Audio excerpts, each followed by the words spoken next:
샬롬, 복된 수요일입니다. 연일 날씨가 많이 춥습니다. 우리 예수오미실 가족들 건강 잘 챙기시고요. 안전운행 하십시오.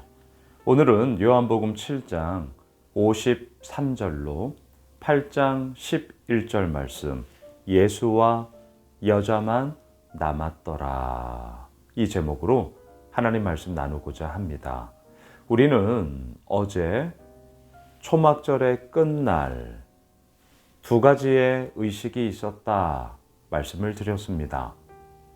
어제 본문에서는 물의 의식, 그래서 예수님께서 우리의 이 탐욕의 배에서 어때요?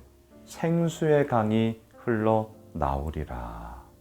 하나님이 이루시고 예수 그리스도께서 역사하시고 성령님이 함께 하시는 그 놀라운 변화의 역사가 예수를 믿는 자에게 있을 거다, 그 선포를 하시죠. 그리고 그 은혜를 우리가 지금 힘입어 살아가고 있는 것 아니겠습니까? 오늘 본문에서는 낮에 있었던 물의 의식과 이제 밤의 이야기예요. 빛의 축제가 이루어졌습니다.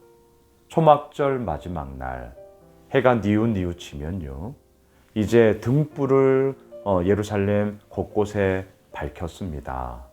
마치 어둠을 물리치고 빛의 환함을 통하여서 하나님의 영광스러움이 우리들 가운데 있다라는 것을 상징적으로 보여주고자 함이었던 것이죠.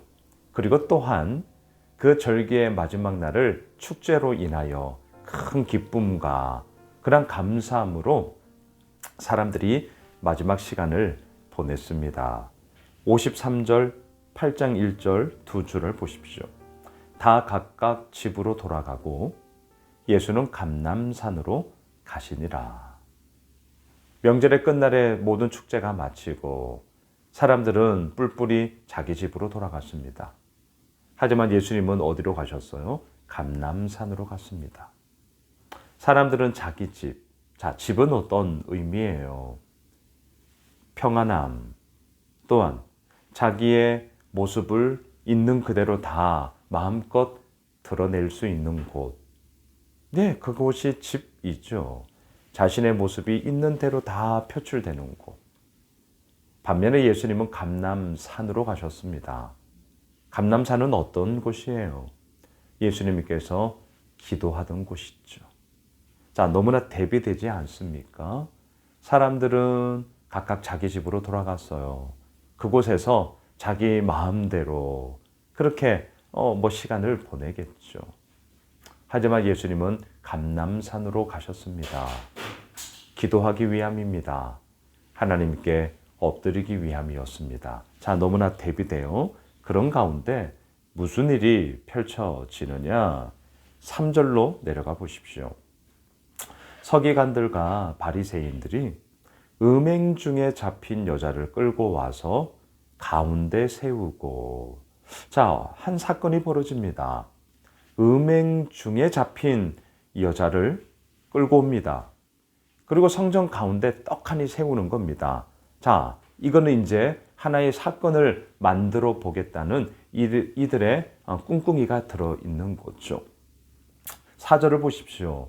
예수께 말하되 선생이여, 이 여자가 간음하다가 현장에서 잡혔나이다. 여러분, 이 말 속에 이미 이들의 꿍꿍이가 들어있다는 것을 알 수 있습니다. 어떻게 알 수 있느냐? 우선은 간음을 했습니다. 그러면 여자 혼자만이 아니지 않습니까? 같이 간음을 한 남자는 어디 있습니까? 현장 중에, 그 현장에서 즉각 체포를 했단 말입니다. 잡았단 말이에요. 그러면 남성도 있어야 되는 것 아닙니까?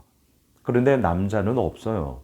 여자만 끌고 왔어요. 이게 말이 안 되는 거죠. 그러니까 이러한 이 사건이 글쎄 보는 시각에 따라서 다릅니다만 이들의 의도적인 계략과 책략이다라는 것을 우리가 의심하지 않을 수가 없습니다. 불합리한 거예요. 간음? 이건 잘못된 거 맞죠. 그렇다면 이 여인만이 아니라 그와 함께 간음을 저지르는 남자도 같이 와서 그럼 책망을 받아야 하는 것 아니겠는가라는 것입니다. 5절을 보십시오. 모세는 율법에 이러한 여자를 돌로 치라 명하였거니와 선생은 어떻게 말하겠나이까. 예수님께 이 사건을 통해서 시험을 하기 위함이죠. 뭔가 책 잡고자 함이죠. 뭔가 떠오르고 있고 사람들에게 영향력을 끼치고 있는 이 예수님에 대해서 한번 맛 좀 봐봐. 뭐 이들의 속내가 뻔히 보이지 않습니까? 그래서 6절에서 이렇게 얘기합니다. 그들이 이렇게 말하면 고발할 조건을 얻고자 하여 예수를 시험함이러라. 예수께서 몸을 굽히사 손가락으로 땅에 쓰시니, 자, 이들이 이렇게 하는 것은요, 성경이 그대로 고발하고 있습니다. 예수를 고발할 조건을 찾고자 시험하기 위해서다. 이러면 아니 됩니다. 이러면 아니 되는 거죠. 이런 말이 있습니다. 사랑은요, 시험하는 것이 아니라 믿어주는 거다. 그게 사랑이에요. 다시요, 사랑은 시험하는 것이 아니라 믿어주는 것이죠. 이들은 지금 예수를 책잡고자, 더 나아가 죽이고자 계략을 펼칩니다.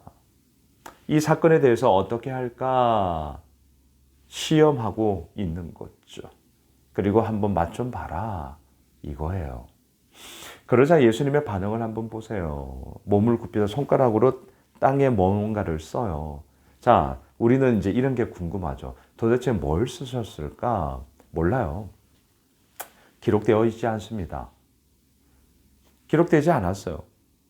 손가락으로 뭘 그냥 쓰셨어요. 뭘 쓰셨겠죠. 중요한 게 무엇입니까? 7절. 그들이 묻기를 마지 아니하는지라 이에 일어나 이르시되 너희 중에 죄 없는 자가 먼저 돌로 치라 하시고. 현장에서 간음하다가 잡힌 여인, 이 사건부터가 의심스럽습니다. 정당하게 이 간음 사건을 법적으로 해결하기 위해서는 남자도 같이 끌고 와야죠. 간음은 잘못된 것입니다. 그러면 안 되죠. 예, 응당 처벌을 받아야겠죠. 그런데 이 사건의 시작부터가 뭔가 이게 맞지 않단 말이죠. 불합리하단 말이죠. 예수님은 이들의 속내를 알고 있었습니다. 너희 중에 죄 없는 자가 먼저 돌로 쳐라. 좋아. 율법에서 돌로 치라고 했으니 치는 건 좋은데 너희 중에 죄 없는 자가 돌로 쳐라. 그러자 8절. 다시 몸을 굽혀 손가락으로 땅에 쓰시니 9절.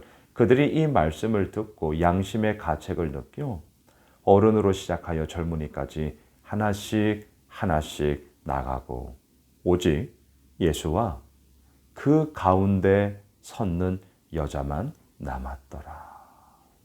여러분, 초막절 마지막 날 밤, 빛의 축제, 환한 등불, 이런 빛의 이야기가 마지막 의식으로서 이 초막절을 끝내는 그 다음 날, 그 빛의 이야기는 온데간데 없고 어둠의 이야기가 이 땅 가운데 펼쳐지고 있는 대비되는 사건이 오늘 나오고 있는 것이죠.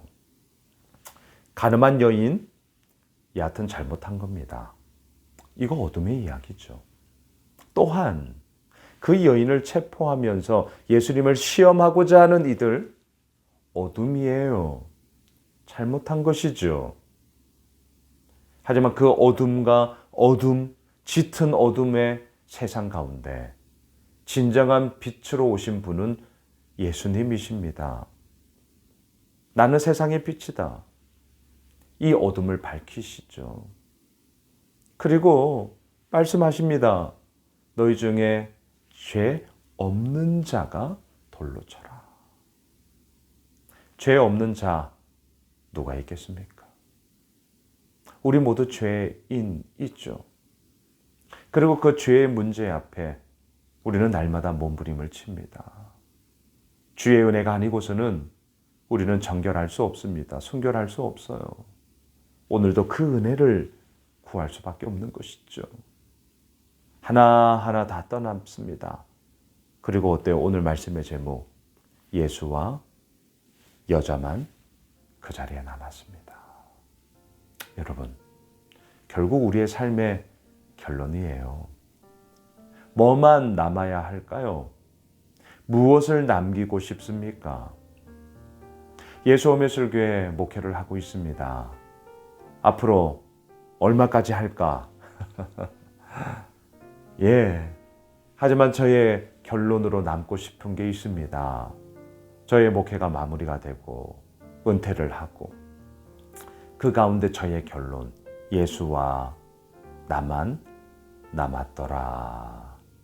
그 가운데 예수 그리스도가 남는 삶, 그리고 또 그 예수님 앞에 진실되이 살고자 몸부림쳤던 나가 내가 남아있는 삶. 어때요? 우리가 이 길을 가야 하지 않겠습니까? 말씀을 정리하겠습니다. 예수님도 이 여인을 정죄하지 않으며 하지만 앞으로 죄 짓지 말고 바르게 살아야 된다. 이 여인을 품으며 새로운 삶의 출발점을 마련해 주게 되는 것이죠. 오늘 수요일 한 날이 우리들에게 그러한 날이 되었습니다. 예수와 나만 남았더라. 우리들의 삶의 결론이 될 줄 믿습니다. 기도합시다. 그렇습니다, 주님.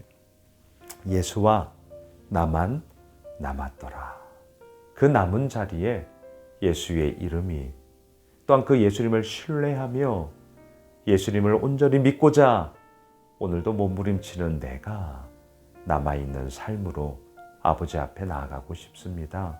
주여, 우리를 붙잡아 주시고 어둠의 이야기 속에서 빛 대신 예수 그리스도로 인하여 온전히 살아가는 우리 모두가 되게 하여 주옵소서. 예수님의 이름으로 기도드리옵나이다. 아멘. 오늘 말씀 붙잡고 오늘 수요 저녁 예배는 예단부를 담당하는 정예찬 전도사님 말씀 전해 주십니다. 함께해 주시고요. 오늘 저녁에도 우리 겨울 성경학교와 수련회를 위해서 특별히 더 많은 기도하려고 합니다. 금, 토, 일 진행되는 수련회와 성경학교를 위해서도 마음 다해 기도해 주시면 감사하겠습니다. 함께 기도합시다.